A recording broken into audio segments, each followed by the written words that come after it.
오늘 말씀을 함께 보도록 하겠습니다. 오늘 말씀은 예레미야 36장 1절에서 19절까지 말씀입니다. 예레미야 36장 1절에서 19절까지 말씀입니다.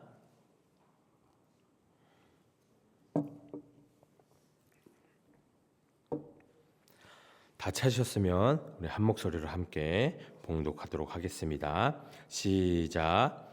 유다의 요시야 왕 아들 여호와김 제4년에 여호와께서로부터 예레미야에게 말씀이 임하니라. 이르시되 너는 두루마리 책을 가져다가 내가 네게 말하던 날 곧 요시야의 날부터 오늘까지 이스라엘과 유다와 모든 나라에 대하여 내가 네게 일러준 모든 말을 거기에 기록하라. 유다 가문이 내가 그들에게 내리려 한 모든 재난을 듣고 각기 악한 길에서 돌이키니 그리하면 내가 그 악과 죄를 용서하리라 하시니라. 이에 예레미야가 네리야의 아들 바룩을 부르매 바룩이 예레미야가 불러주는 대로 여호와께서 그에게 이르신 모든 말씀을 두루마리 책에 기록하니라. 예레미야가 바룩에게 명령하여 이르되 나는 붙잡힘으로 여호와의 집에 들어갈 수 없으니 너는 들어가서 내가 말한 대로 두루마리에 기록한 여호와의 말씀을 금식일에 성전에 있는 백성의 귀에 낭독하고 유다 모든 성읍에서 온 자들의 귀도 낭독하라. 그들이 여호와 앞에 기도를 드리며 각기 악한 길을 떠나니라. 여호와께서 이 백성에 대하여 선포하신 노여움과 분이 크니라. 네리야의 아들 바룩이 선지자 예레미야가 자기에게 명령한 대로 하여 여호와의 성전에서 책에 있는 여호와의 모든 말씀을 낭독하니라. 유다의 요시야 왕의 아들 여호와김 제5년 9월에 예루살렘 모든 백성과 유다 성읍들에서 예루살렘에 이른 모든 백성이 여호와 앞에서 금식을 선포한지라. 바룩이 여호와의 성전 윗뜰 곧 여호와의 성전에 있는 세문 곁에 있는 사반의 아들 서기관 그말의 방에서 그 책에 기록된 예레미야의 말을 모든 백성에게 낭독하니라. 사반의 손자여 그말의 아들인 미가야가 그 책에 기록된 여호와의 말씀을 다 듣고 왕궁에 내려가서 서기관의 방에 들어가니 모든 고관 곧 서기관 엘리사마와 스마의 아들 들라야와 악볼의 아들 엘라단과 사반의 아들 그마랴와 하나냐의 아들 시드기야와 모든 고관이 거기에 앉아 있는지라. 미가야 바룩이 백성의 귀에 책을 낭독할 때 들은 모든 말들 그들에게 전하매 이에 모든 고관이 구시의 증손 셀레마의 손자 느단의 아들 여우다를 바룩에게 보내 이르되 너는 백성의 귀에 낭독한 두루마리를 손에 가지고 오라. 네리야의 아들 바룩이 두루마리를 손에 가지고 그들에게 오니 그들이 바룩에게 이르되 앉아서 이를 우리 귀에 낭독하라. 바룩이 그들의 귀에 낭독하매 그들이 그 모든 말씀을 듣고 놀라 서로 보며 바룩에게 이르되 우리가 이 모든 말을 왕에게 아뢰리라. 그들이 또 바룩에게 물어 이르되 너는 그가 불러주는 이 모든 말을 어떻게 기록하느냐 정하노니 우리에게 알리라. 바룩이 대답하되 그가 그의 입으로 이 모든 말을 내게 불러주기로 내가 먹으로 책에 기록하였노라. 이에 고관들이 바룩에게 이르되 너는 가서 예레미야와 함께 숨고 너희가 있는 곳을 사람에게 알리지 말라 하니라. 아멘. 오늘 본문은 유다가 이 망하기 전 왕인 이 여호와김 시대에 있었던 이 일로 여호와께서 이 예레미야 선지자에게 주신 말씀을 이 바룩이 기록하여 해서 성전에서 낭독하자 이 고관들이 듣고 예레미야와 바룩을 피신시킨다는 내용을 볼 수 있습니다. 이 심판의 메시지를 들은 이 예루살렘의 고관들은 아까 우리가 읽었던 정말 놀라며 그 사실을 왕에게 보고하려고 합니다. 그러나 이 왕의 부정적인 반응에 대한 우려 때문에 이 바룩과 예레미야를 살리기 위해서 이 선 조치를 취하죠. 그래서 하나님의 말씀을 받은 이 예레미야 선지자와 그것을 대필한 이 서기관 바룩은 몸을 피하는 내용입니다. 그래서 1절과 이제 2절을 보면 이 요시야의 아들 여호와김이 유다 왕이 된 지 4년째 되는 해라고 나와 있습니다. 그래서 예레미야는 하나님의 말씀을 전하다가 감금되어 있는 때입니다. 주님께서 이 예레미야에게 말씀하셨습니다. 하나님은 예레미야가 두루마리를 구해다가 하나님이 이 예레미야에게 말한 날로부터 지금까지 기록하라고 합니다. 그래서 곧 요시아의 시대부터 이날까지 하신 말씀을 기록하라고 말씀하신다는 것입니다. 하나님이 이스라엘과 유다와 세계 만민을 들고 예레미야에게 말한 모든 말을 그리고 그 두루마리에게 기록하라고 말씀을 하십니다. 기록해서 후세의 사람들도 보게 하였다는 것입니다.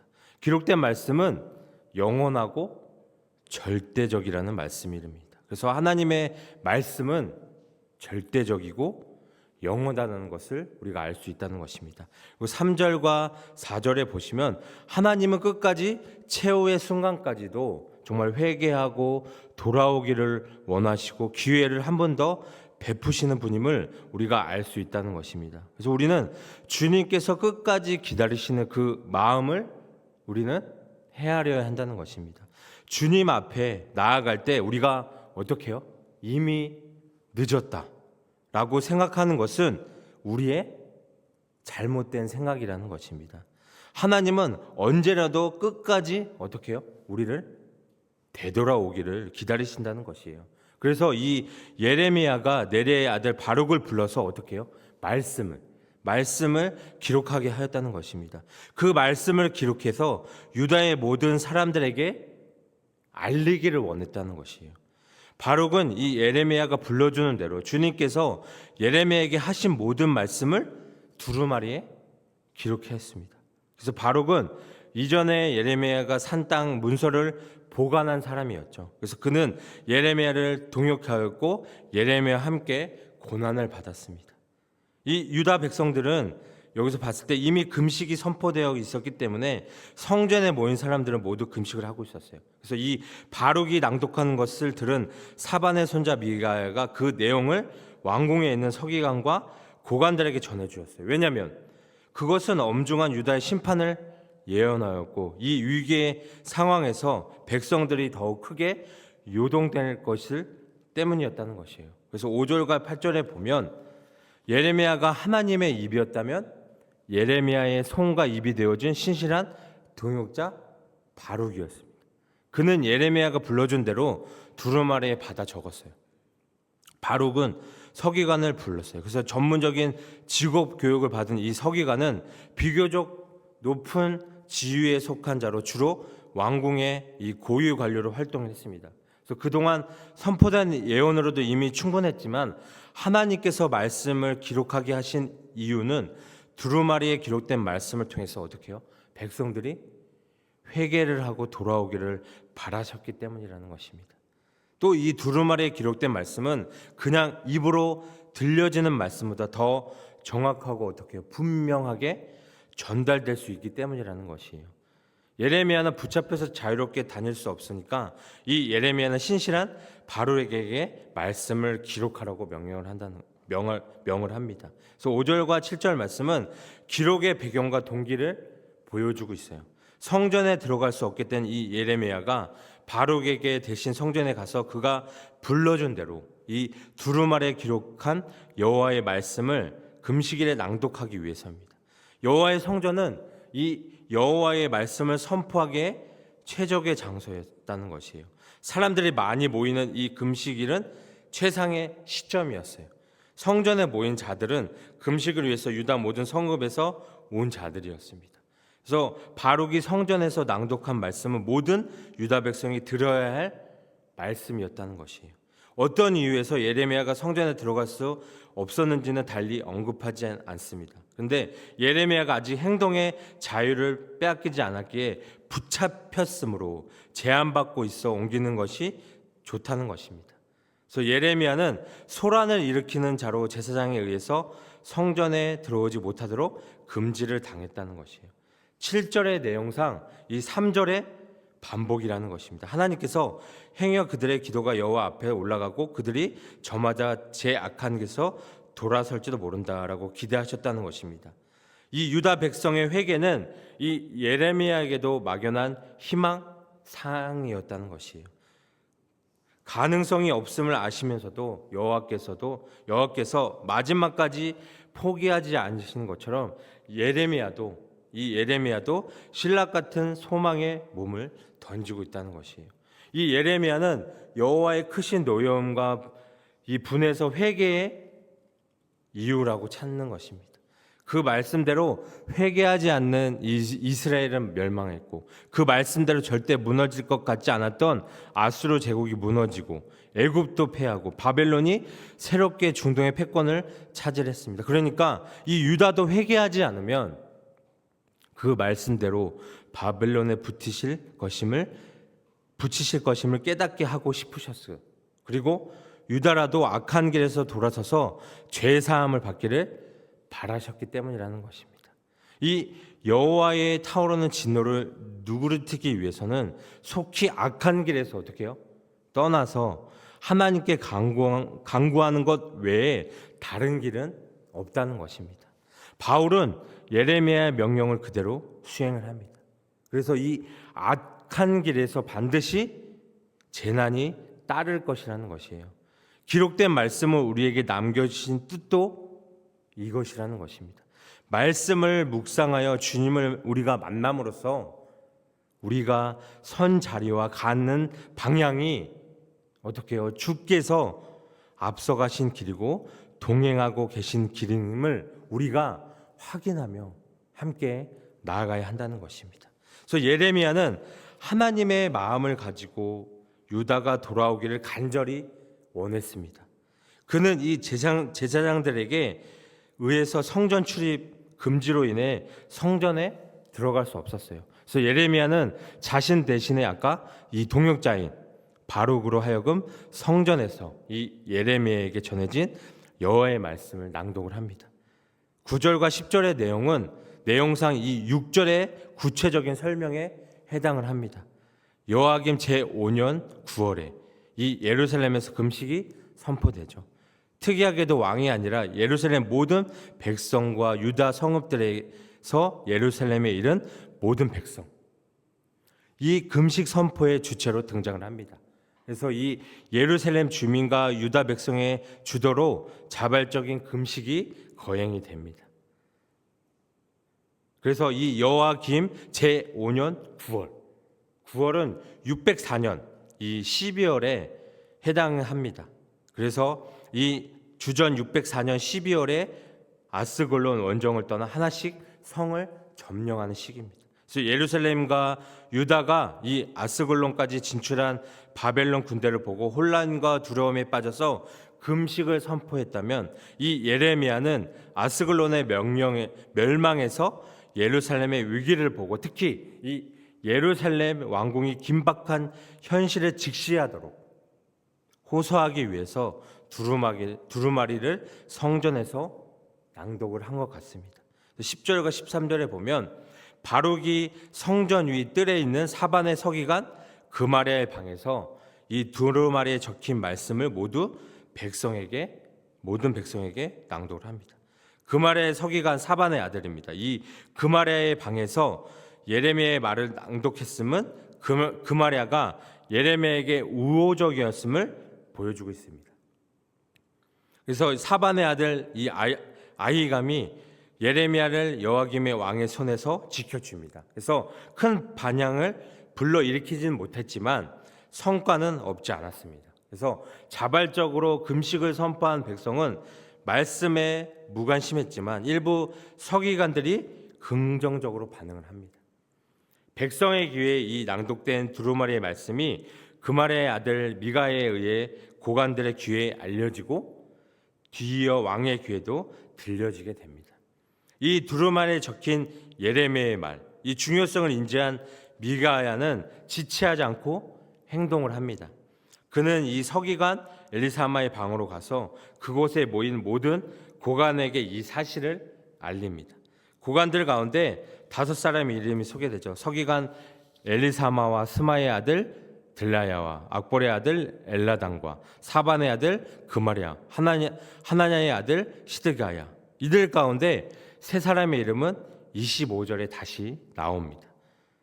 14절과 19절에 보면 미가의 보고를 들은 이 고관들도 즉각적으로 반응을 해요.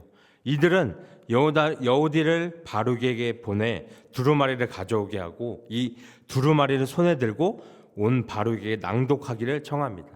그래서 이 유다 사람의 의미하는 여우디의 경우 특이하게도 3대에 거쳐 집안을 소개를 합니다. 이 미가의 바룩의 낭독을 듣고 상황의 위중함을 감지했던 것처럼 고관들도 이 두루마리의 심각성과 중요성을 알아차립니다. 그래서 바룩이 읽어주는 말씀을 다 들은 이 고관들은 놀라 서로를 쳐다보다가 왕에게 보고하기로 해요. 그래서 두루마리에 적힌 말씀은 누구보다도 왕이 알아야 할 말씀이라는 것이에요. 이 두루마리의 내용에 관해서는 달리 이렇게 언급을 하지 않습니다. 왕에게 보고하기 위해 앞서 고관들이 바룩에게 두루마리에 적힌 말씀의 출처에 관해 묻자 바룩은 예레미야가 직접 입으로 불러주는 것을 받아 자신이 먹으로 기록했다고 이야기를 하고 있습니다. 말씀의 기원이 예언자 예레미야에게 있음을 강조하고 있다는 것이에요. 이 왕의 폭력적 성품을 잘 알고 있던 고관들은 바룩에게 예레미야와 함께 아무도 모르는 곳에 숨어 있도록 충고를 합니다. 많은 사람이 예레미야에게 적대적이었지만 이 예루살렘 성전과 왕궁에 예레미야를 도와준 사람이 일부 있었다는 것이에요. 이 여호와께서 이들을 통해 예레미야에게 하신 구원의 약속을 지켜 나가시는 것을 우리가 볼 수 있다는 것입니다. 그래서 26절에 보면 고관들의 예상이 틀리지 않았음을 보여주고 있습니다. 이 예레미야의 모든 말과 같이 이 성과 이 땅에 경고하여 예언한 예언자 우리아가 애굽으로 피신하자 여호와김은 사절을 보내서 그를 애굽에 데려다가 처형을 했다는 내용이죠. 그래서 하나님께서는 사랑이 많으셔서 심판 가운데서도 백성이 회개하고 돌아오면 용서해 주시겠다고 말씀하신다는 것이에요. 그리고 하나님의 그 사랑을 알고 있는 우리도 그렇게 다른 사람을 용서하고 사랑하며 살기를 원하신다는 것입니다. 그래서 우리가 오늘 이 말씀을 보면 하나님의 말씀은 그냥 단순히 참고 자료가 아니라는 것이에요. 정보가 아니라는 것입니다. 그것은 살아계신 하나님의 음성이라는 것이에요. 회개한 자에게는 두렵고 기쁜 소식이지만 거부하는 자에게는 불온한 소식이라는 것이에요. 그래서 그럼에도 불구하고 이 복음의 전달자로 우리는 부름을 받았습니다. 그래서 오늘 이 말씀처럼 어떻게 해요? 기록하고 낭독하고 전달하는 자가 되어야 한다는 것입니다. 우리가 어떠한 상황에 처해 있더라도 우리가 하나님 이 복음의 전달자로서 우리는 부름을 받았다는 것을 잊지 않으셔야 한다는 것이에요. 그래서 오늘의 말씀처럼 우리가 기록을 하고 낭독하고 전달하는 저희들이 되셨으면 좋겠습니다. 그래서 하나님의 우리가 축복을 선언하는 것은 쉽습니다. 근데 죄와 심판에 대한 말씀을 전할 때에는 저항과 박해에 직면한다는 것이에요. 그래서 우리가 이 복음을 전하는 일을 어떻게 해요? 주저하지 않는 그리고 두려움을 갖지 않는 사람들이 되어야 한다는 것입니다. 왜냐하면 오늘 말씀처럼 하나님께서는 우리를 지켜주시고 함께 하신다는 것이에요. 그래서 우리가 두려워할 필요가 없다는 것입니다. 그래서 우리가 어떻게 해요? 하나님의 사랑으로 우리가 복음으로 구원을 받은 은혜를 우리가 항상 기억하시면서 정말 하나님께서 주신 말씀을 우리가 두려움으로 받고 또 전하는 우리 여러분들이 되셨으면 좋겠습니다. 그래서 하나님과 함께 동행하시는 우리 여러분들이 되기를 오늘 시간 축복합니다.